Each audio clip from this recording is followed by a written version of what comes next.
Olá, eu sou a Karina Brotherhood, historiadora, pesquisadora. Hoje eu defendi a minha qualificação, né? Estou em fase de processo de finalizar o meu mestrado. A minha banca foi composta pela professora Sônia Vanderlei e pelo professor Fernando da Silva Rodrigues. E a minha orientadora, a professora Vívia Zampa. O meu tema, ele dialoga em cima da perspectiva de que sem desenvolvimento, sem energia não há desenvolvimento. É uma perspectiva dentro do recorte temporal do governo Geisel, de 1974 a 1979. Então, eu analiso justamente como que o governo Geisel atuou para tentar desenvolver o setor energético brasileiro. Então, no meu capítulo 1, eu trouxe na primeira sessão um debate muito profundo sobre o pensamento político autoritário. Então, eu trouxe o Hobbes, né, que traz essa perspectiva do pensamento da formação do Estado.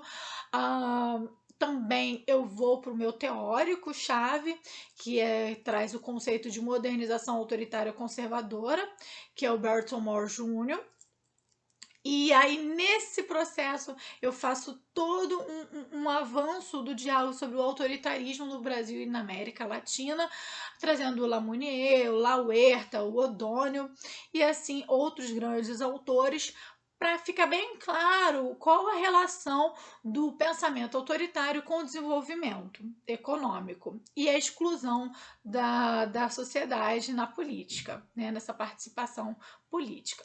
E na segunda sessão eu trago o debate analisando a conjuntura da década de 60 no Brasil, né, todo um processo que estava ocorrendo, que antecedeu ao movimento 64, né, com o governo militar. Trago um muito forte pensamento cepalino e as suas contribuições, analisando a conjuntura econômica da América Latina e do Caribe, e como que a sociedade se posicionou, né, entre esse período de 60 da década de 60, né, até 64. Então é muito interessante que em todo tempo eu busco trazer esse diálogo do pensamento político contribuindo na economia e a economia contribuindo para o pensamento político.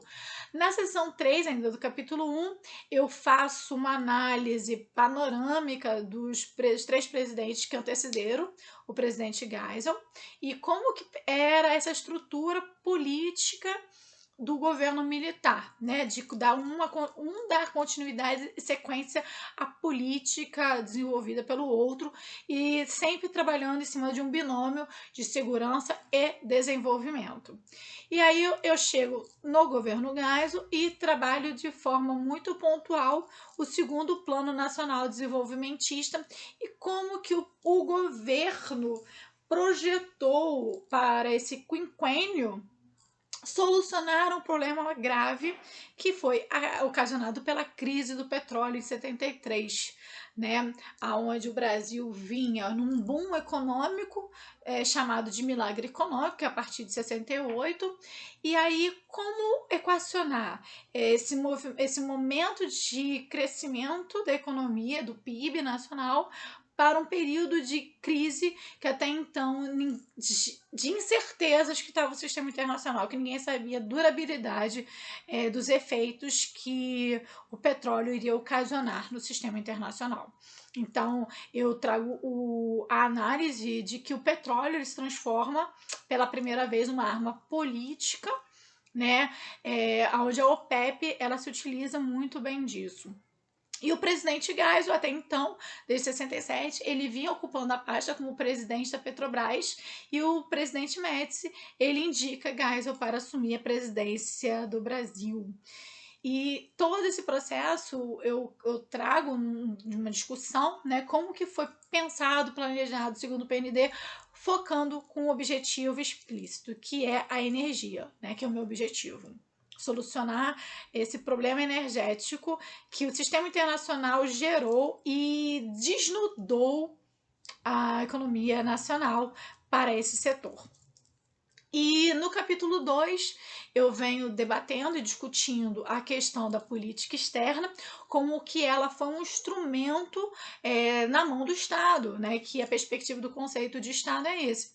Ele se utiliza de instrumentos para atender e solucionar e alcançar e conquistar os objetivos e interesses nacionais. Então, eu explico o que é a política pragmática ecumênica, política pragmática responsável ecumênica do governo Geisel, né, aonde ele vai para o sistema internacional, para o mercado exterior, em busca de novos parceiros, para equacionar a balança comercial que estava desfavorável por conta do aumento, né, triplicado inicialmente do barril do petróleo e dos seus derivados. Como que o Brasil saiu de uma lista negra, né, da OPEP, e qual a contribuição dessa política externa para o país conquistar o que estava descrito no segundo Plano Nacional Desenvolvimentista, ou seja, no segundo PND, que era ver oportunidade no sistema internacional e conquistar e verificar e ter possibilidades tanto de financiamentos quanto também de parcerias de cooperação para a gente ter o desenvolvimento tecnológico e científico, né, que iria proporcionar uma ampliação da Petrobras na sua prospecção e análise agora no mercado ou no setor, né, na bacia sedimentar marítima. No meu capítulo 3, que ainda vou defender, mas já terminei, eu vou falar justamente sobre isso, né? A importância do petróleo nessa sociedade moderna, a trajetória do petróleo e da Petrobras no Brasil, as suas características e deficiências até o governo Geisel e o porquê que era daquela forma, e a corrida, né, que o governo fez para tentar chegar num avanço na evolução da Petrobras e tentar suprir o mercado nacional com o petróleo, dependendo menos do petróleo internacional, que estava extremamente caro, né?